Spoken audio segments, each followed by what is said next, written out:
Welcome to the Private Leadership Reset Podcast. This is a show for capable leaders who look steady on the outside, but privately feel the cost of leadership rising. Here we examine the internal friction behind decision drag, over-explanation, second-guessing, and forced momentum. Not for tactics, for less negotiation. So leadership can feel clear, calm, and owned again. Today I'm with Katherine, a licensed clinical social worker and coach who helps accomplished women understand the hidden patterns shaping how they lead, decide, and relate.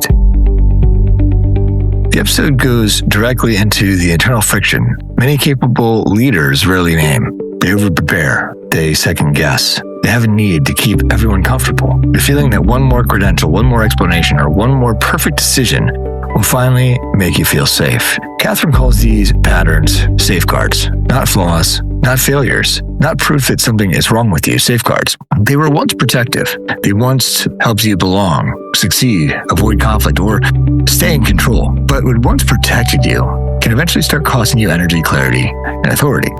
In this conversation, we explore the evaluator, the refiner, the harmony keeper, the qualifier, the anticipator, and the credibility keeper. And more importantly, we talk about how awareness becomes change, because insight alone is not enough. Leadership changes when you can recognize the old pattern, interrupt it, and choose from a place of internal agreement. This is a grounded, practical conversation for any leader tired of negotiating with themselves before they act. I'm with Katherine. Thank you so much for spending time with us today. Oh, it's a pleasure to be here, Ryan. So tell us about the coaching work that you do. I got into the coaching world via the mental health world. So I've been a licensed clinical social worker for over 30 years. And that work, I've worked across the entire lifespan. I've worked with kids, with families, with teenagers, with adults, with seniors. And so that helped me to see patterns that kept intersecting, how our past is still influencing our present. And what I also learned was that this work is bigger than mental health. You don't need to have a mental health condition, something that has to be labeled in order to do this kind of work. And that's how I got into the coaching world.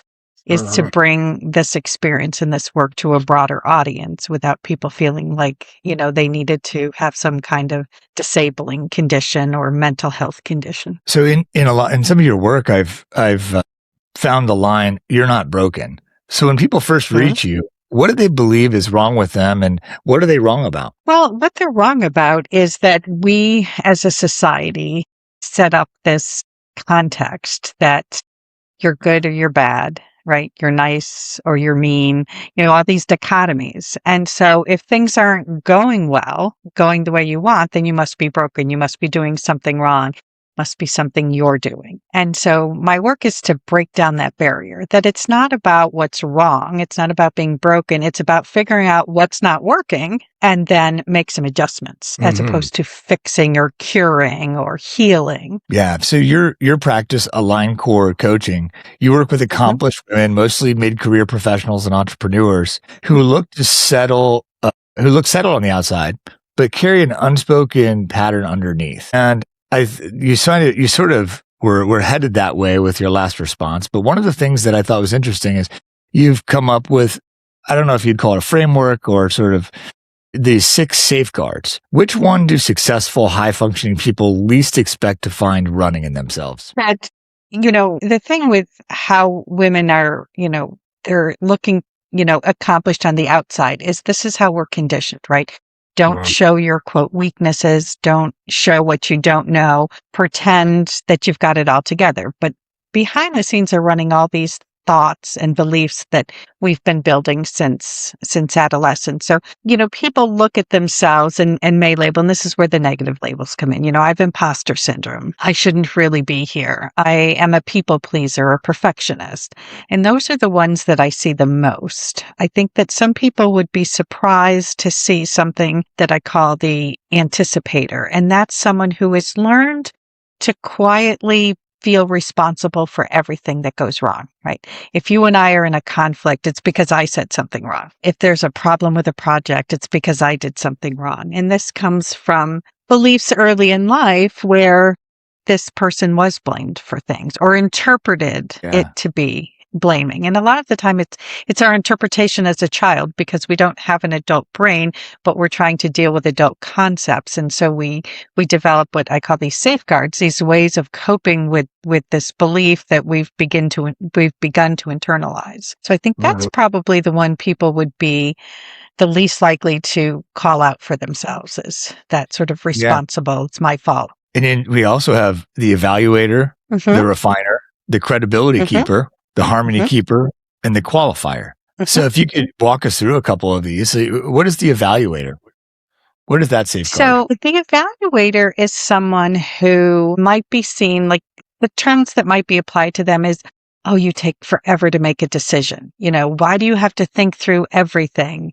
All the different angles. Can't you just make a decision? And that's the person who's learned that quick decisions can create problems. If you act too quickly, something bad can happen. And so that's the evaluator. They sit back, they evaluate everything. And again, I've come up with these terms to put a positive light on things, right? Because there are good things about being an evaluator. Yeah. And then there's things that slow you down and get in the way. The qualifier is more consistent with what people would call the imposter syndrome, right? Like I keep thinking I need to have one more thing, right? I'm not quite ready yet. If I take this one more training, if I take this one more course, if I do some more studying, if I do some more preparing, right? That always never feeling ready enough. Yeah. The refiner is someone who's more along the lines of a perfectionist, right? Everything has to be just perfect, because if it's not completely perfect, again, something bad will happen, and then I will look bad. I will look bad in front of my peers. I will look like I'm not prepared, but the constant refining is exhausting. Yeah. The harmony keeper is more of the people pleaser, right? Make sure that everybody's getting along. And that's a little different from the anticipator, who thinks that they're the reason for everything going wrong. The harmony keeper wants to make sure that everybody's happy, because if everyone's happy, then everything's calm. And again, nothing bad can happen. So I think we covered them all. Did I? And I think the credibility keeper, that one is more someone who, I see it more in people who have been in high performance situations as kids. Like they always had to get the best grades. They always had to be the best athlete. And so they believe that they have to be the best person in the room. And what they don't realize, what's happening is that they're sort of disengaging with their peers. Right. She's always got to be right. Right. It's always got to be her way. And that's not coming from a self-centered, that's coming from a sense of, if I'm not right, then there's something wrong, because everybody thinks I'm supposed to have all the answers. Katherine, is there one of these that you relate to more than the others? I'm a harmony keeper. I am one of 6 kids from an Irish Catholic small town family. Wow, so I am too. I know. Are you? Yes, I'm the oldest of 6. Okay, I'm the middle. So it's, you fall into this, making sure that everybody's happy. Let's keep things going. And then I fall a bit into imposter syndrome, because again, with 6 kids, you're always competing internally with each other, especially in a small school, right? Everybody knows your family. Everybody knows who you're supposed to be, and you never really get a chance to always be yourself. Yeah. I move back and forth between those two on a regular basis, and which brings up, in my work, I don't say we're going to cure this, right? Sure. Again, you're not broken. These are patterns, these are thoughts that you've believed about yourself for so long that it takes a long time to undo. So the work is really about recognizing, intervening, and moving forward without feeling like you failed. So if it pops up again, we plan for that. That's part of the work, is to plan for it. Because to think they're just going to go away, oh, you're going to do a couple weeks coaching course and all of a sudden everything's going to be better, right? No. So we plan for it. We plan for the little voices to pop up again, because it's how quickly you recover from it that is progress. As I was listening to you go through each of these safeguards, I was like, what are these doing? Because I certainly could see myself and my clients in many of them. And in the credibility keeper, I was like, well, I didn't get good grades, but then you said you find yourself disassociating with people. And I was like, I've done that because I was worried about the score. So, but I was thinking, wow, it is safeguard. I was thinking the word protection. So it seems worth the acknowledgement that these are doing something as far as creating safety.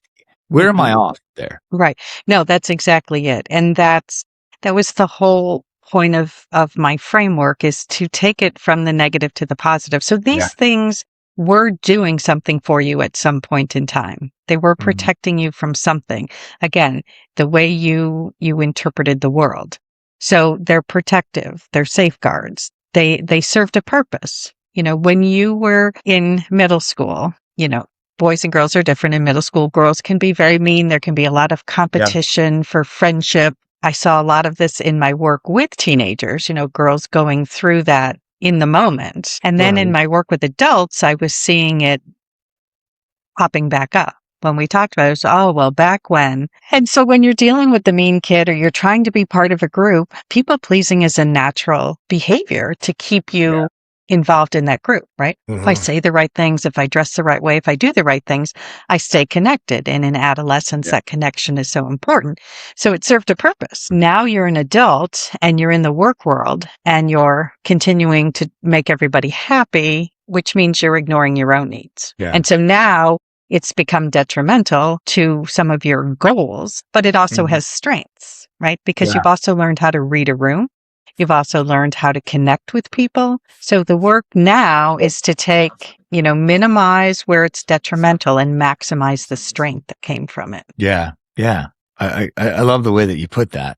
I mean, I almost see it as just, it does. I see you're saying it moves to sort of a negative light to a positive light, but it almost does something neutralizing where it's just, it's reachable. It's malleable or something. It makes it sort of accessible, I guess. But Katherine, most people... Because when we label people, we say, this is you, right? You're a people pleaser. That means that's you.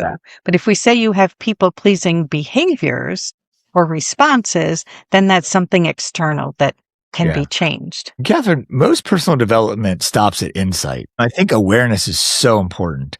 But why does awareness so often fail to change anything? Well, because you need both, right?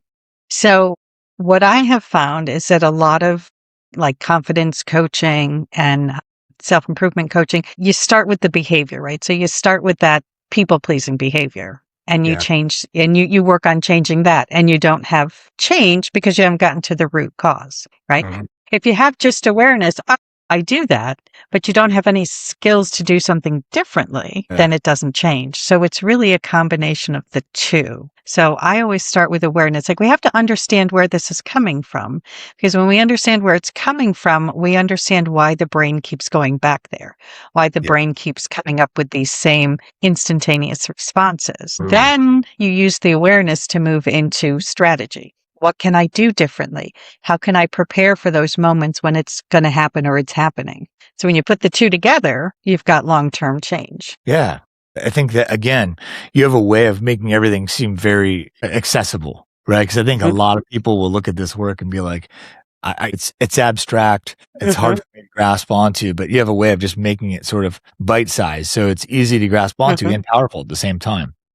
Well, thank you, because it is a hard concept to verbalize. Yeah, it is. And as a matter of fact, I've been in the coaching world for 3.5 years, and I spent, as you know, marketing. I don't have a natural aptitude for marketing because of what you just said. It's really hard to, it's like, well, what is it that you do when you're coaching? A lot of people, and my clients, some who've worked with me for years now, will say, well, tell me what to do. And that's not what coaching is, right? At least the frame that I came up, that I sort of realized, is that I help people stop this internal negotiation and sort of reclaim their outsourced authority, because that's what they're doing. They're people pleasing. They're saying that authority, I have to get that. It's tit for tat, right?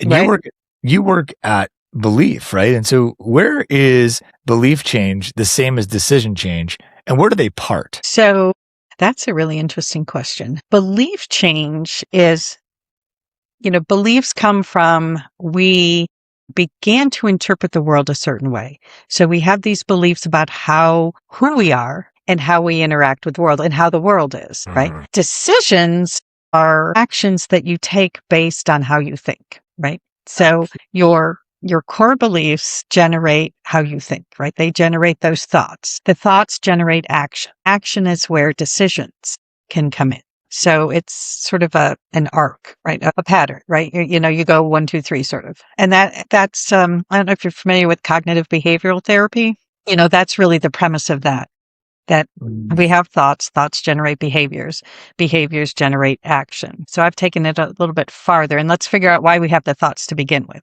Let's come up with those core beliefs. And when we do that work to go back and find out where the core beliefs came from, it's not to go back and shame anybody, blame anybody. That's really important that I tell my clients. It's just about, going back and taking a look at the world.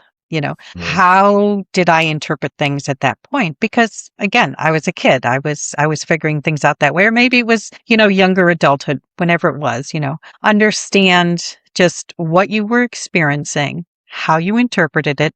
That just is what it is. There's no blame. There's no judgment. And that releases you to then be able to say, okay, so this isn't, something that can't be changed. This is something that I can see where I get triggered. I can see what I do, and then I can do something different. And that's where the decision comes in versus the belief.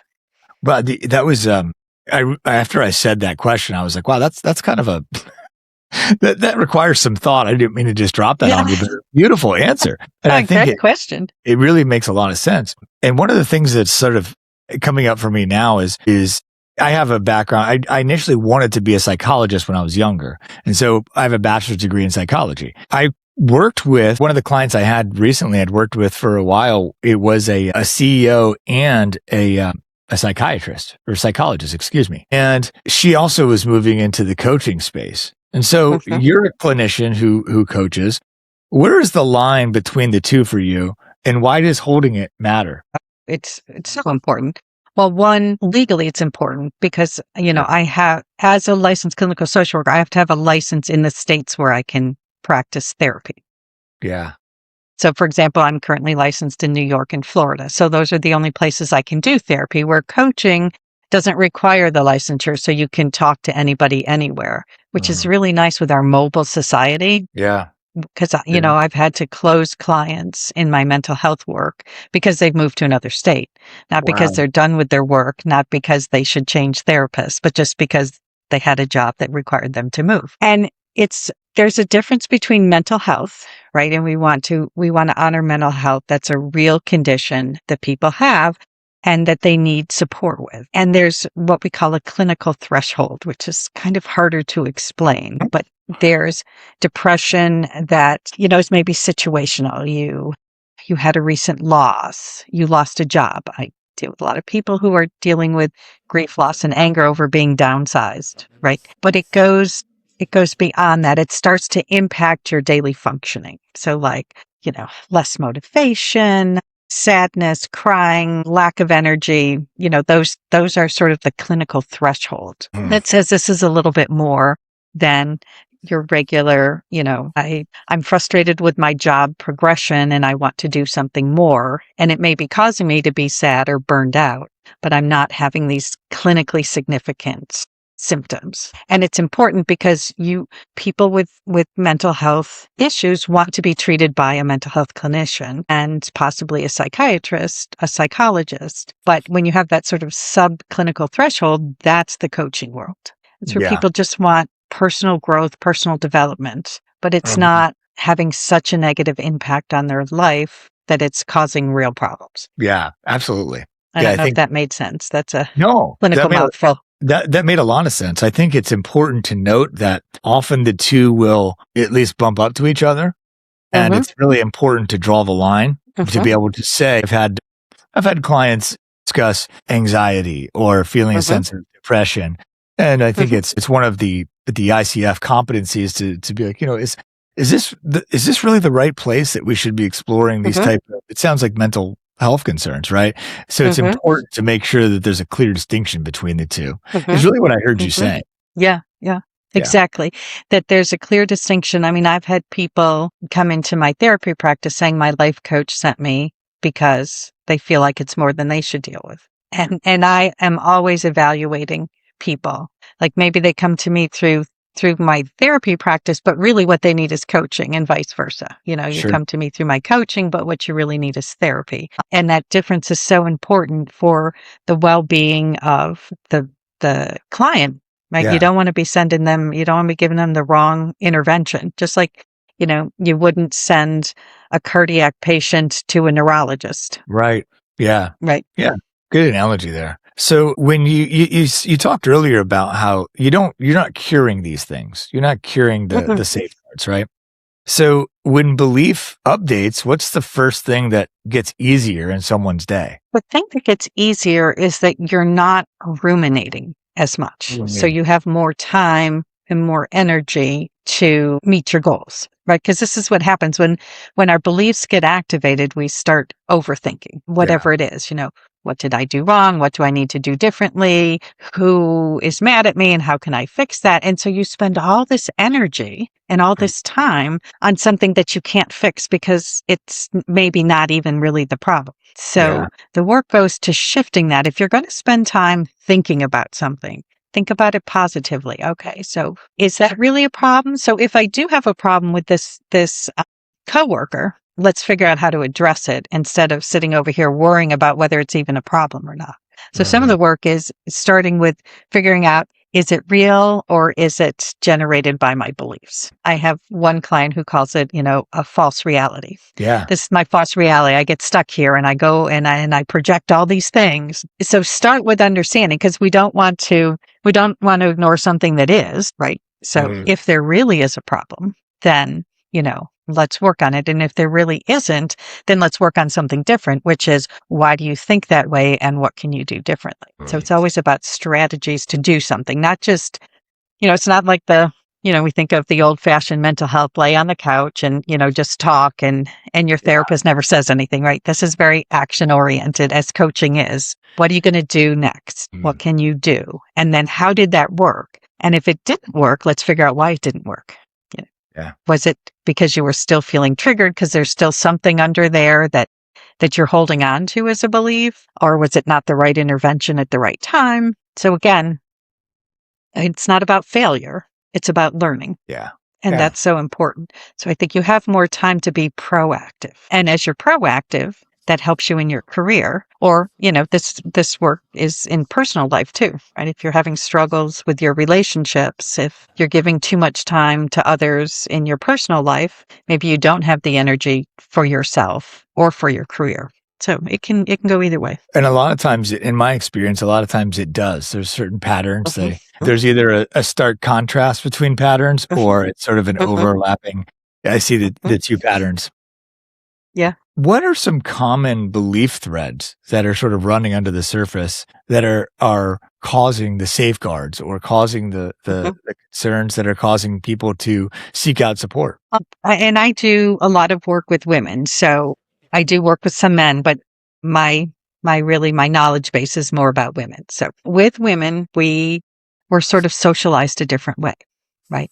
We're socialized to be caregivers. We're socialized to be good girls, to do for others, to, sort of shrink and let somebody else, take the limelight. So if that's the thread that's running through, then those are the situations when you're going to be triggered. Like, for example, girls are given dolls. I have a granddaughter. She's been raised to do whatever, she wants. She's 2 going on 3.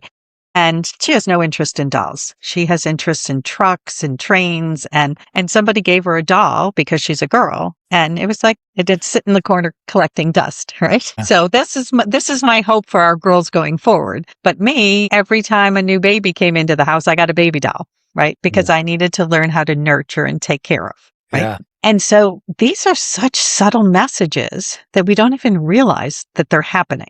Right. And then they're reinforced as we go through school. And like, again, I'm so happy to see women in sports being treated, very seriously because, before it was, you're a girl, don't worry about it. It's that time of the month, don't worry about it, instead of this is your life, deal with it. Right. And so I think that the messages are so subtle. And then you get into middle school and high school where social relationships become important. Right. That's our developmental milestone. We pull away from our parents, we are more focused on our friends. And so then all this stuff is happening that your parents don't know anything about, so they can't help you with, right? All these messages about who you're supposed to be, how you're supposed to be, and you're trying to interpret it. And so these go through life, right? They show up, and that's what happens. They pop up here and there every time that thought about, am I doing the right thing? Am I being a good girl? Am I being nurturing enough? I don't want to be Yeah. a bee, so I have to be nice. Yeah. And, instead of being assertive, because with women, assertiveness can be seen as other things, as aggression, as, being too much. Girls hear that a lot. Don't be too much. Yeah. It's funny And so that's where these things pop up. being the oldest of 6 boys. Mm-hmm. Oh, 6 boys? Yeah, Bless your mother. I know. She's a saint. But I mean, we certainly were socialized that way. And so I just have to, when I hear those, I can see it in people who are close to me. My partner and I, we have a 13, well, I have a stepdaughter who's 13. And this is the age where you see the behavior. It's very sort of tribal. Oh, they're in today, they're out tomorrow. You see that.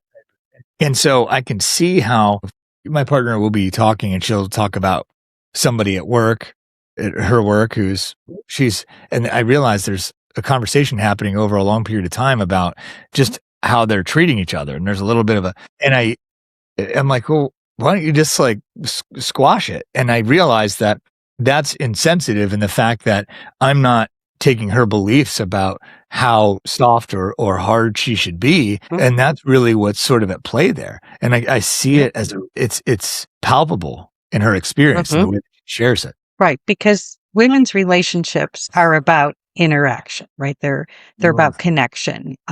Where men, and, I raised a son and a daughter and I watched, the difference. And I love that, boys can get in a fight and be mad at each other and then they're over it the next day, right? But women, we've got to hash it out. We've got to figure out what happened. How do we repair the relationship? And a lot of times that's not needed, right? If we all played by the same rules of, we can have a good day, we can have a bad day, right? But it's so relationship driven, so interactive with women versus men that is where some of the disconnect comes from, right? Because it's perfectly logical for you and your frame, your reference of the world to say, well, just get over it or, stop talking to that person but in the tribe of women, we can't do that. We got to work it out. We got to fix it. We got to figure out why it started. Yeah. So I think that's very interesting. But when you translate that to adulthood and high performing women that you work with, how does that internal tension still show up for them as they're leading? I know you mentioned rumination and things like that, but when they're in these positions, what does that look like as an adult? Right. So think about being in a room and you're the supervisor, right? And you have to deliver news to an employee that, their performance is not what it needs to be, right? So women are coming at it relationship oriented, right? We don't want to hurt their feelings. We don't want them to feel bad. But you have to deliver this hard news. And so the work is understanding that you can do both, that you can deliver news empathetically and directly and set expectations instead of having to, worry about, will they like me or won't they like me?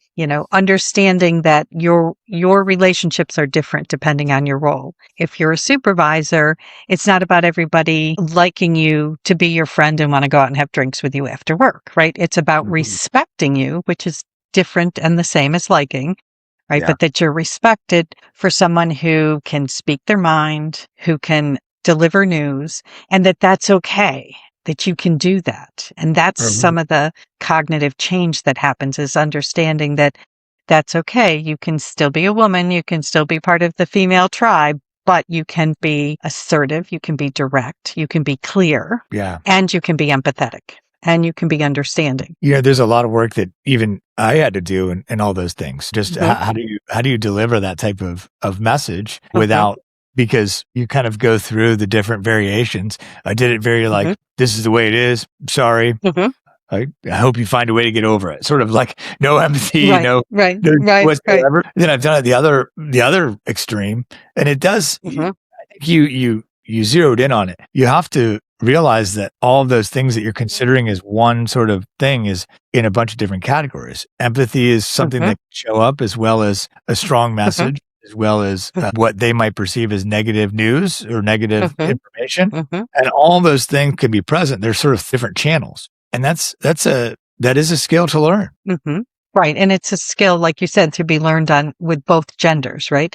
So how can we meet in the middle and not be cut and dry and come off as uncaring? And how can we be empathetic and nurturing so that we pull the best out of that person while maintaining our role and being comfortable in our role? And some of the work we do is that we may role play this, right? Because you're in the meeting, I'm talking to you, I've got to deliver difficult news. The internal message is playing in here, right? Let's go. So you need another message. You need a message you've prepared to override this message, because it's tough work, because you're really changing, again, how you think about yourself and how society perceives you, potentially. So for a listener who just recognized themselves in maybe some of the safeguards or some of just the experiences that we discussed, where do you guide them to start? I have developed what's called a safeguard profile scan. It's just a quick 5-question, little questionnaire. And that helps to sort of target, like, where's your primary safeguard? Where's your secondary safeguard? Because people don't just necessarily fall into one. And so then, do that, read that. Does that make sense to you? If that makes sense, you're like, oh, I'm really seeing myself in that. And that's time to have a conversation with someone about, how is this getting in the way of the goals that I want to achieve? Right? Yeah. Not how is it making me as a person, because we want to get away from that person-centered. But how is it getting in the way? And sometimes there's that light bulb moment of, that's why I keep doing this thing, right? Now I can start to understand why I keep doing the thing. That's the awareness. Then the next step would maybe be coaching to help you understand how to do something different. So, Katherine, if somebody is listening to this and they're connecting with your message, how might they connect with you to learn more about working with you or just more about your work? The easiest way is my website, Aligned Core Life Coaching. I'm also on LinkedIn, Facebook, Instagram. But on my website, I have some information about what these safeguards, are, and how to take the scan. You can just click right on that. It's like 3 minutes to take the scan. And set up a time. I offer free consultations, because I think it's so important that people talk to the person that's going to be their coach. Same as I encourage people to talk to therapists, right? In the old days when I started, you were assigned a therapist, you stayed with that therapist. If you didn't get along with that therapist, you were the problem. Right? Yeah. But personalities are important. And so it's important to interview several people, and especially for people pleasers, harmony keepers, because you're going to want to, impress this person that you're talking to that you think maybe has more credentials, is, somehow better than you. So it's important to talk to several people and see, who do you connect with? What messages make sense to you? Yeah, that link will be in the show notes. So, Katherine, thank you for your time today and for sharing your work with us. Thank you. You've asked some really interesting questions that have gotten my brain going. I appreciate that. Yeah, absolutely. It's been a pleasure. Katherine displays such compassion and precision in her work. She doesn't frame these patterns as defects. She frames them as protections that have become outdated. This is important because when a leader stops shaming the pattern becomes workable. You can see it, question it, update it, and then choose differently. This is where leadership starts to feel lighter. Not because responsibility disappears, but because the internal negotiation begins to quiet. If this episode helped you recognize where leadership has started to feel heavier than it should, I want to invite you to learn more about the Private Leadership Reset. It's a private coaching container for leaders who want calmer decision-making, reduced internal friction, and momentum without force. And you can learn more at privateleadershipreset.com. And if Katherine's work spoke to you, her links are included in the show notes. Thank you for listening to the Private Leadership Reset podcast. Lead clearly, choose calmly, and move from agreement. For some leaders, hearing this podcast will be enough. But if something felt familiar, and leadership has started to cost more energy than it should, the Private Leadership Reset may be the next right step. This is a private coaching container for capable leaders who want to reduce internal friction, restore calm authority, and make cleaner decisions without forcing momentum. It's not about adding more strategy. It's about restoring internal agreement so leadership feels clear, steady, and sustainable again. You can learn more and apply at ryanwattscoaching.com/reset.